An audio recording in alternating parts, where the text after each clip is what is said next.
Hello, I'm Mick and you're watching my YouTube channel, Movies TV Mad. You can also follow me on X at Movies TV Mad and on Instagram, Movies TV Mad X. Welcome to my daily 30-minute video where we either talk about DC, or like we're doing today, we're talking about Doctor Who, or something going on or trending in the entertainment industry. So welcome. I've reviewed all of the Doctor Who 60th anniversary specials.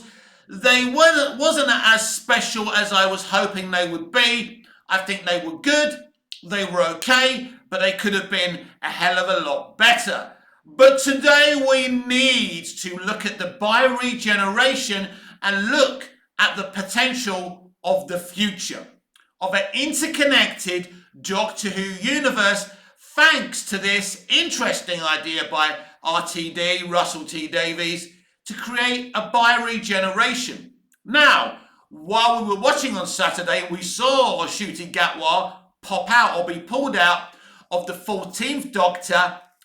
We didn't have any idea that this meant that every Doctor, because of the bi-regeneration, was now out there having their own adventures in their own bottled universes, as RTD has now told us.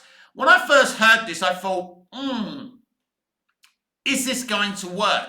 But there's a lot of potential with it, and this is why he's done it, of course, because he wants to create an interconnected Doctor Who universe. As I predicted when Ncuti Gatwa was cast, that they would create this multiverse of Doctors where you can bring any of them back, even the ones played by deceased actors, you can just recast them. So there was rumours about a month ago about Paul McGann getting his own Doctor Who spin-off, which of course I would welcome, and I think there isn't a Doctor Who fan on the planet that wouldn't welcome that spin-off. But it's not just about television, everyone. Cinematically, you can have, different Doctors having their own Doctor Who movies. The potential is limitless. I mean, if you look at Jo Martin's Fugitive Doctor, she could certainly get a Doctor Who TV spin-off. It's something that the fandom have been talking about for a hell of a long time, and I would welcome that as well. So this bi-regeneration situation is very, very interesting. But some of you may not understand it. So let me explain it. Maybe you haven't yet seen the Doctor Who third and final 60th anniversary special.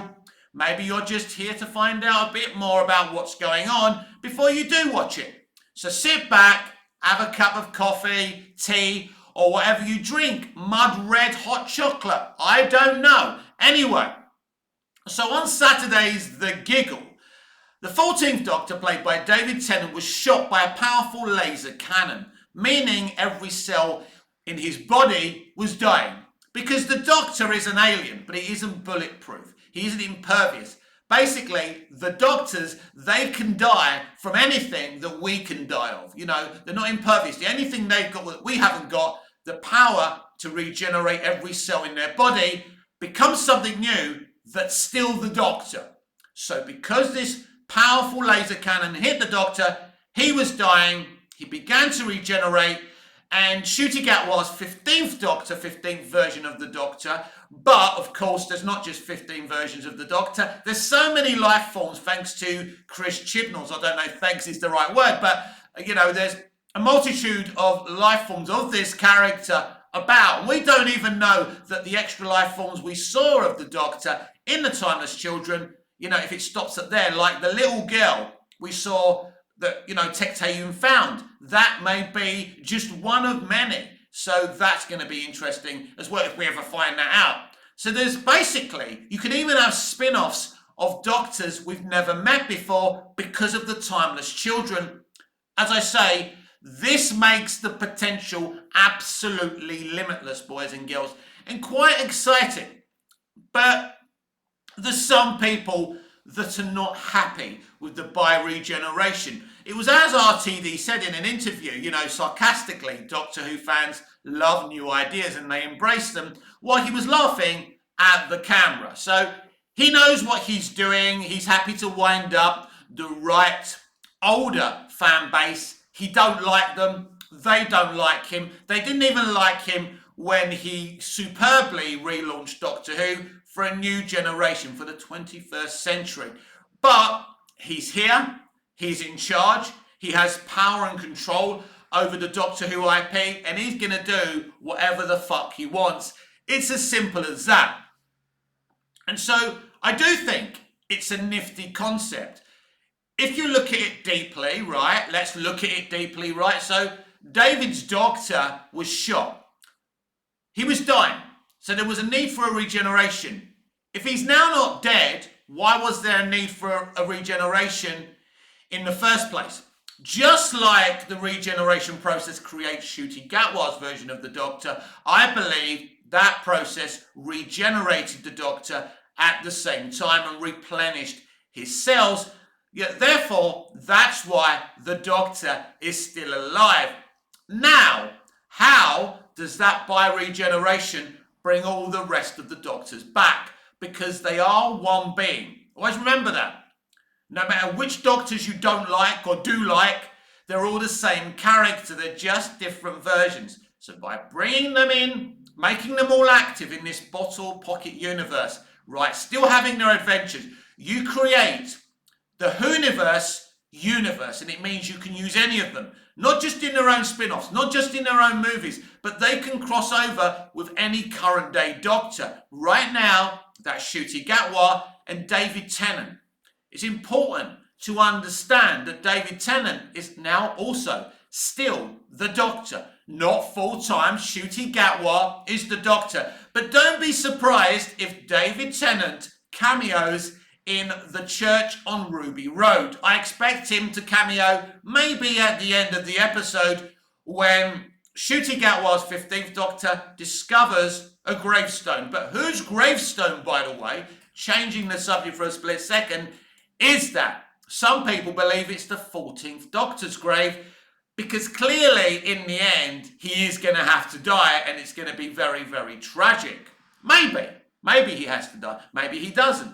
But I mean, the common kind of punt theorizing is that it's Ruby's grave, and that's more likely considering RTD has said that that episode unashamedly focuses on Ruby Sunday, and you're introducing a new companion. It would have to do that while it continues to develop slowly Ncuti Gatwa's 15th Doctor. But going back to the potential of this bioregeneration, it's there. As a fan, I suppose, you can either reject and not watch Doctor Who anymore, or embrace it. You've seen my review. You've seen my reviews of all three of these specials. I was somewhat underwhelmed. I don't think they're rubbish. I don't think they're bad, but they're not really a great celebration of 60 years of Doctor Who.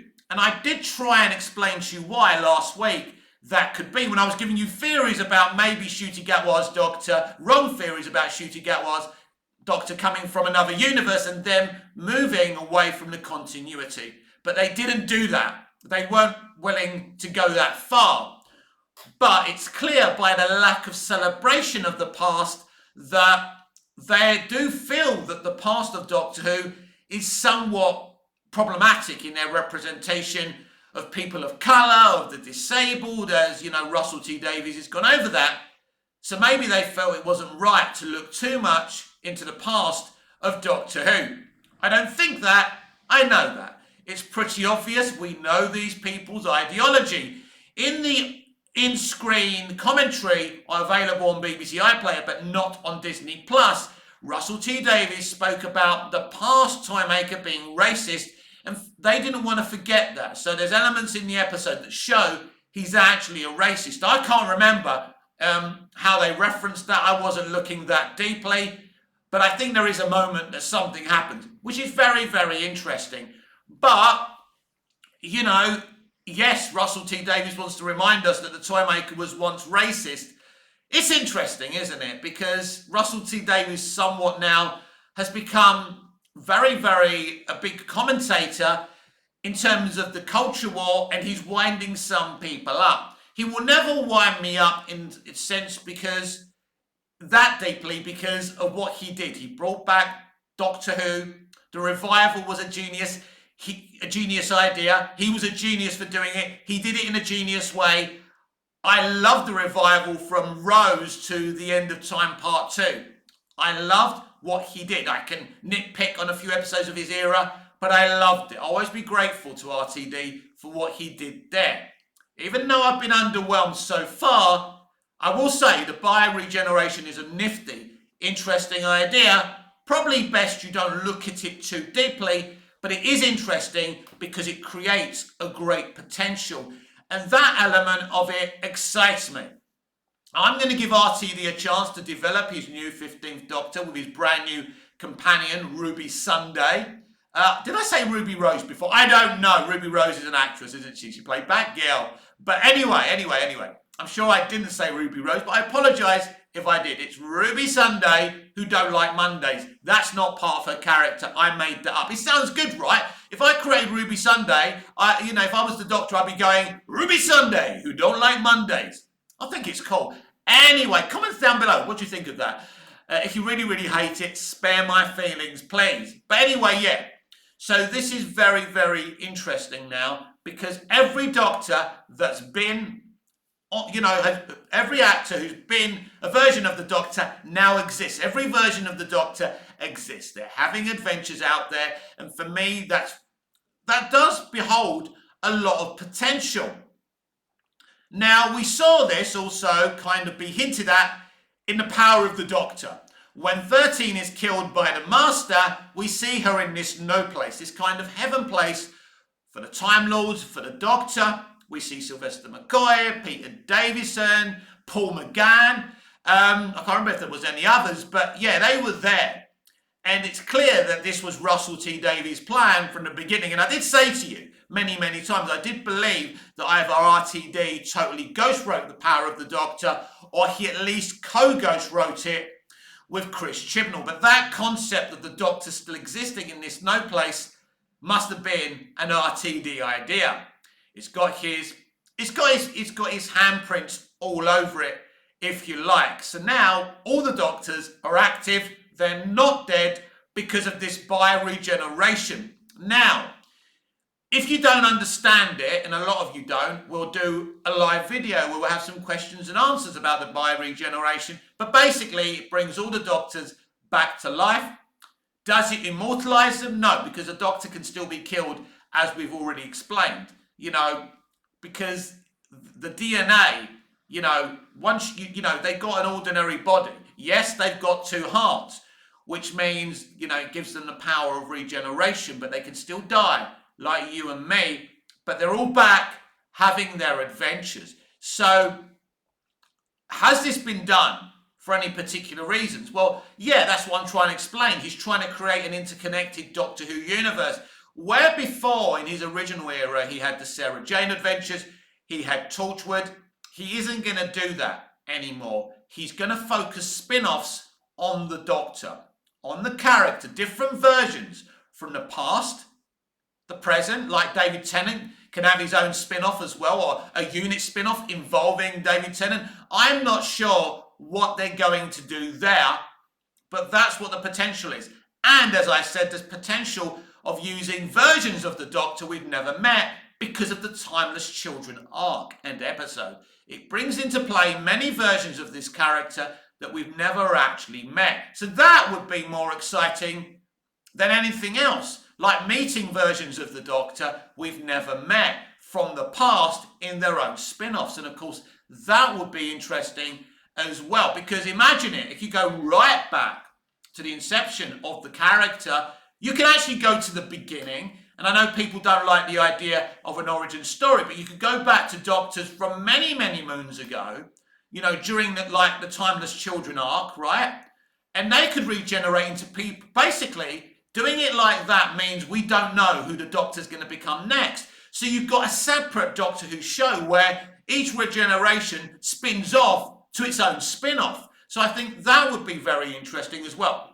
So this bioregeneration, for me, it's genius, by the way. For me, it is a genius idea if you think about it. And yes, people are tearing it apart. Quite a few people were tearing it apart on X, Twitter yesterday. But even if you find flaws in it. Even if you don't like it, you can't deny the potential it brings to the future of Doctor Who. And if such of these free specials that have been underwhelming and haven't really celebrated Doctor Who, or basically purposely ignored Doctor Who's past, that's obvious now why it wasn't a proper celebration of the 60th. And, to make a big deal of the 60th anniversary and not look to the past is a bit problematic, because RTD did Tales from the TARDIS. Again, I suppose they're saying the bi-regeneration because it's a timey-wimey show, that's why we saw Tales from the TARDIS with Sylvester McCoy and Peter Davison, because of the bi-regeneration. I think that's what RTD has already said as well. So it just gives a lot of potential. I do like the idea of meeting versions of the Doctor we haven't met before via the Timeless Children. I think that's the most interesting spin-off you can do. But yeah, basically that's why he hasn't done away with the Timeless Child arc. Because I always said, from the moment I watched the Timeless Children, if it was established properly, it could have a lot of potential within the IP of Doctor Who. And I think, yes, Chris Chibnall did it for many, many reasons. It was very political. He wanted to see different versions of the Doctor of different genders, different colours, being born, regenerating, to make up for the fact that there wasn't much diversity in the classic series. Now, I've said many times, you can't rewrite history. That was one of his major reasons for doing it. But the idea isn't without its merits. Whoa! Stop shouting at me, man. It's my opinion. Stop it, you. You stuffing popcorn, getting angry with me, right? Maybe you should stop eating popcorn, right? Come on. It's not healthy. Eat a little bit per day. But stop shouting at me, man. I'm trying to explain to you. I'm just trying to explain to you the merits of the Timeless Children. There is merits in it. Now, what makes a lot of you angry is it says that Bill Hartnell isn't the first Doctor. Boo-hoo. Boo-hoo. Now, think about this very logically. He still exists. They haven't scrubbed out Bill's Doctor. They would never do that. They haven't scrubbed out any versions of the Doctor. What they're saying is that this character in IP is more infinite than we ever thought he was, which makes it very interesting. And it's got potential, and that's why RTD hasn't got rid of it, because it gives him the potential to tell stories within Ncuti Gatwa's Doctor Who, but it also gives a limitless potential to tell spin-off stories as well. And that's what Russell's always been interested in, making Doctor Who a universe. As we spoke about Torchwood and the Sarah Jane adventures, that's what he did. And at the time, it worked. You could have a more child-friendly version of a Doctor Who, version of the Doctor on, is there still a CBBC? Or I'm not sure if there even is, but whatever, yeah? You can have a more adult version of the Doctor. So you could kind of do it like a Torchwoody kind of show. Maybe he's at an institute helping catch aliens every week. There's so many different things you can do with this bi-regeneration.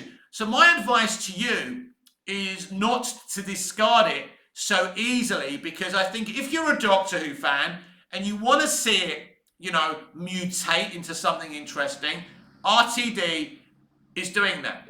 I agree, RTD hasn't covered himself in glory with the underwhelming way these specials have happened, the gaslighting of the fans, but at the end of the day, he is very angry. It's very interesting to me that he had this social commentary in The Giggle about an angry society that always thinks it's right, because I think right now there's no one more angry than Russell T Davies, and he's angry at us, or a lot of us. He didn't, you've got to remember Moffat and Chibnall are his friends, and they were heavily abused, more abused than he ever was, ever, right? And he didn't like that. He's angry at a certain section of the fandom. My advice to him is, you created something beautiful with the original revival. Don't tear it to pieces just to trigger us. Because at the end of the day, I have all 4 years of your beautiful revival. It's in my cabinet there. I can watch it whenever I want. You can't destroy that for me. I don't agree with you, going back and re-engineering, Donna's beautiful, tragic ending in The Journey's End. Was it Journey's End? Whatever it's called, right? The season 4 finale, right? With Daff Ross and all of that. It was a great ending, and you should never have gone back on it. But you did. She exists. So half of me thinks, yay, Kathy Tate is still about. She's a great lady. She's multi-talented. She was multi-talented even before she was in Doctor Who, by the way. She must be one of the most underestimated, undervalued talents in British entertainment. The characters she's played in her, she's created so many characters. So Kathy is a genius. Let's not forget that. And I'm glad she's still in Doctor Who, right? And that she can, we can see her and Tennant again in the future. That's going to be fun, that we've got the potential of them being together again. But I also would love the spin-off of Rose Noble and the 14th Doctor travelling together. We know off screen, as I mentioned in yesterday's review, that's already happened. They popped off to Mars, and I think that's going to happen quite often. I'd like that. I'd personally like to see more of Rose. I don't have a problem with trans representation. Why would I? The trans community, the black community, the Asian community, the gay community, all of humanity, as long as they have the ability and talent, have every right to be on our cinema screens and on the television. And they deserve the same opportunities as the rest of us. So I'm never going to be, going, oh my God, this is bad, this is what. Why would I do that? They have every right to have the same rights as us and be on our telly boxes and be, in our movies as well. But they've got to be talented, right? Everyone's got to be talented. Everyone's got to have the right stuff, right? The talent, the X factor to do it. But everyone should have the opportunity to audition, to apply.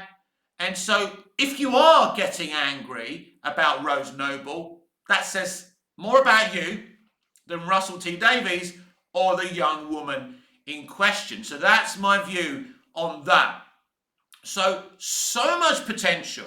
And anyone with an imagination could do so much with this bi-regeneration potential now. So yes, I think it's exciting. Now, have I broached this subject already? But I'll go back to it, right? So we've asked the question, what happens to the 14th Doctor? Have I asked it here, or was it one of the other videos? Because I do a short video on X and for my Instagram account. Sometimes I get confused what I've covered, so I do apologise. But we'll go over it again. It doesn't matter, because I want to make this point. So I think we've asked the question, what happens to Ncuti Gatwa's Doctor? And if I haven't asked this question, we'll cover it. Basically, when Ncuti Gatwa's Doctor regenerates, does he bi-regenerate? Does the other Doctor come out from him and he goes off and has an adventure? What happens to David Tennant's Doctor? So if I've mentioned this already, I do apologise, as I say. But these are the questions of the bi-regeneration. But I think the positives outweigh the negatives. And I think it's a nifty idea. It's a good idea. You don't have to embrace anything you don't want to do. But at the end of the day, it's interesting. Now, Doctor Who has a bit of a problem right now, because the Chibnall era and kind of the last third of the Moffat era kind of drove audiences away. So really, from the moment the End of Time Part 2 finished, the ratings went lower and lower. So the Giggle, which should really have attracted a 7 million viewers overnight, as far as I'm concerned, it was a regeneration episode. It was the introduction of Ncuti Gatwa. It was on a good time, 6:30 at night. People are not out there. Then it gives people a chance to watch Doctor Who while they're having their dinner. And the truth is, under 5 million people were interested in watching that live. Now, when you look at Strictly, that had over 7 million on a Saturday night. So that tells you there is a potential to make big numbers. But people are just not interested enough in watching it in that amount anymore. And that's something that Russell T Davies has to look at. Because as I say, a lot of damage was done with the Chibnall era, because I found it very underwhelming a lot of the time. if not most of the time. I think season 12 was pretty solid though, but a lot of people have stopped watching. It hasn't helped the issue, the situation that RTD has been very direct about his gripes about the fans, about the Davros thing hasn't helped at all. His communication with certain fans who have come into his Instagram account hasn't helped. And he's going to have to look at that now. If I was him, and obviously they feel by triggering people it keeps Doctor Who trending, and that's good business, but I disagree. You've got to look beyond the trends. The ratings are important. How many box sets you sell are important. And if you're going to keep on pissing people off, because it won't just be the older fans you're pissing off, because other people, like-minded people, will be looking. And you don't forget, parents control what their children watch. This is something Disney didn't think about either. This is why Disney have pissed off a lot of people, because kids are not watching as much Disney as we did as kids, because our parents allowed us to watch Dumbo and Snow White because it was inoffensive. But now, because everything's become about the culture war, that's changed. And a lot of parents are saying to their kids, you can't watch Disney stuff anymore. That's hurt. So what Russell's got to remember, those older fans can control what their children watch. So I know this world we're watching today has become very polarizing, and everyone wants to speak their minds. We live in the era of Facebook, what's on your mind, and so, other social media platforms. There's no secrets anymore, is there? Everyone just says what they think, and I think that's a bit of a shame. I mean, I do it on my platforms as well, but I don't talk about personal stuff. I talk about my love of entertainment, things I don't like, things I do like. I talk about football, things like that. But I don't talk about personal stuff mostly, because I don't think my personal life is that interesting. Maybe it would be interesting to you. No, we're not going to go there. But, yeah. So it is very polarizing. RTD has polarized the audience with not really what he's done on screen. It's what he said off screen that hasn't helped. If I was him now, he's created an interesting idea with the regeneration. Lots of spin-off potential. You should be exciting people about this. Ncuti Gatwa is a vibrant young doctor. Millie Gibson is a vibrant, unique young woman and young artist. They look brilliant on screen together. Potentially, it can work hugely. But, and obviously, in terms of the audience they're after with Millie and Ncuti, the older audience doesn't matter that much, but it still matters because it still builds the numbers.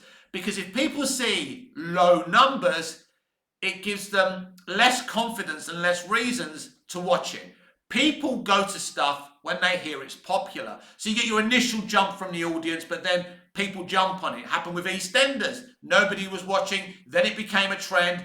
Then people saw it was popular. Everyone was talking about it. Then people went to watch it. Same with Lost, same with Friends. It happens all over.